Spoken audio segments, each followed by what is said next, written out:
आई एगो भजन जौन रउआ सभे बार बार हमरा से सुनले हो कब एक बार फिर प्रस्तुत करता नहीं जौन की हमारा निजी चैनल मनोज शर्मा व्यास के नाम से चलेला। हमरा पूर्ण विश्वास बा कि भजन रउआ सबके अच्छा लगी तो हमारा चैनल के सब्सक्राइब करब, शेयर करब, कमेंट करब। हमरा पूर्ण विश्वास बा।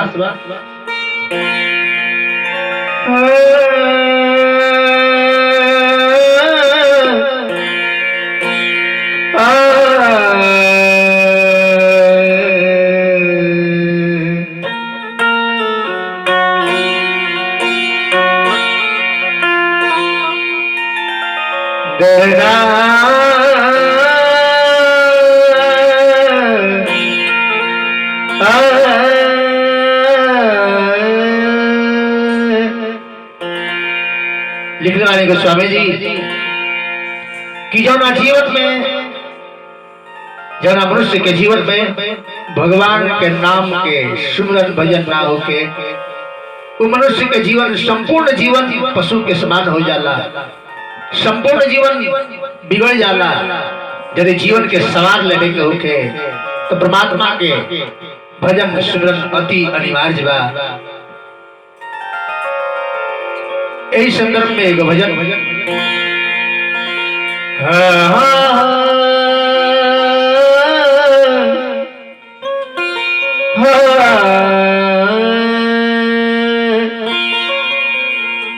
जिंदगी बेकार बाटे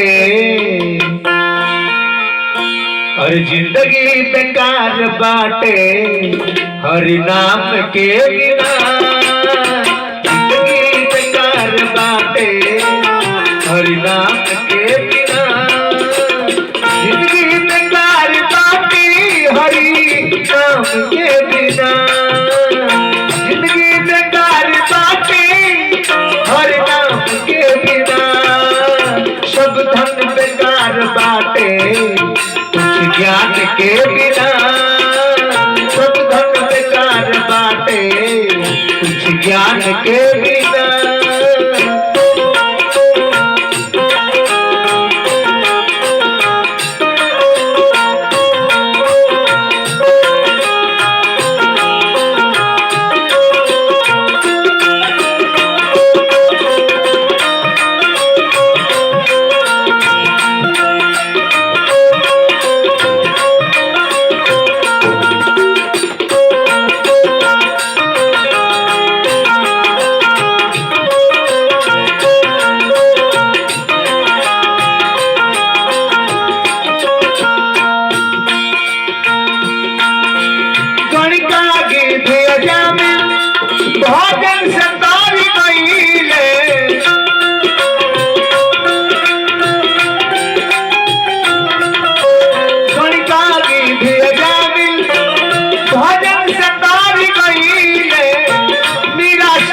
कबीरा के जिंदगी सवार गईले।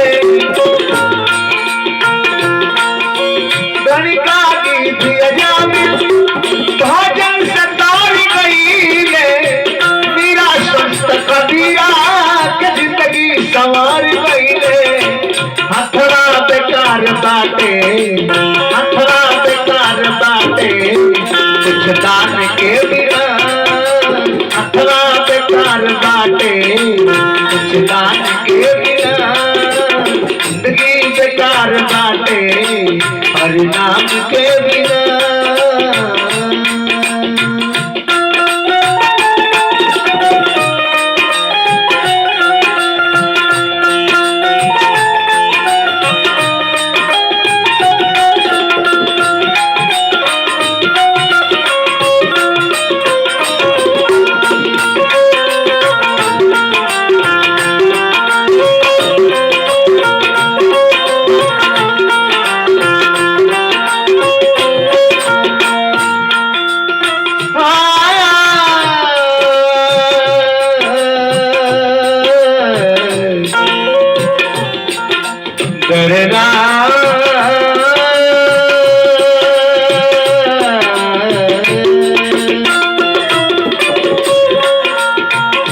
समय देख रहा बानी कहीं बाढ़ से लोग मर जाता, कहीं सुखाड़ से लोग मर जाता, केवल सुख में सुख भोगते भोगते मर जाता, तो केवल दुख से व्याकुल बा, दुख से मर जाता, केहू जड़ यानी बुखार से मर जाता, केहू जड़ के मर जाता। यानी हर तरफ कोलाहल ही कोलाहल, सुख के नामो निशान नहीं के आले कि सुख चाहता सब है, बाकी सुख भेटा बाधा।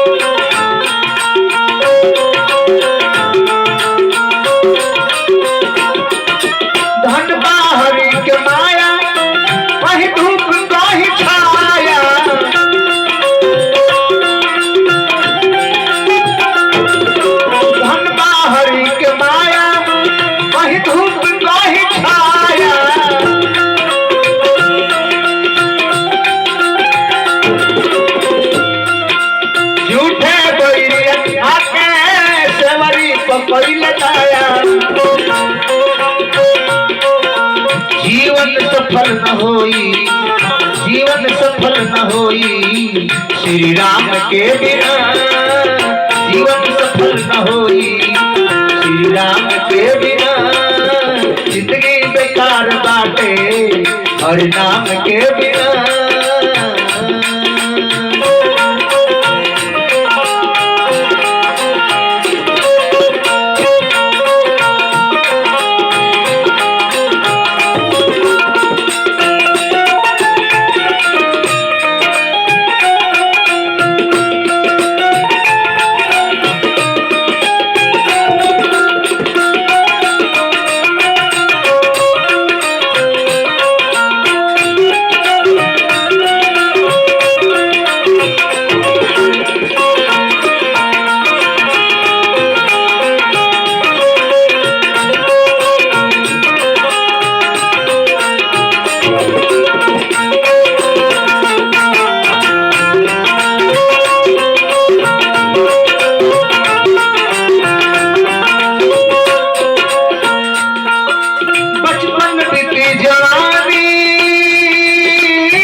जवानी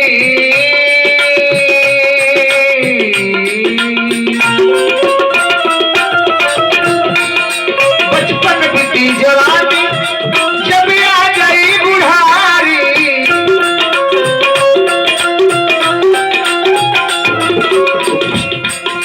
बचपन बीती जवानी जब आ गई बुढ़ारी,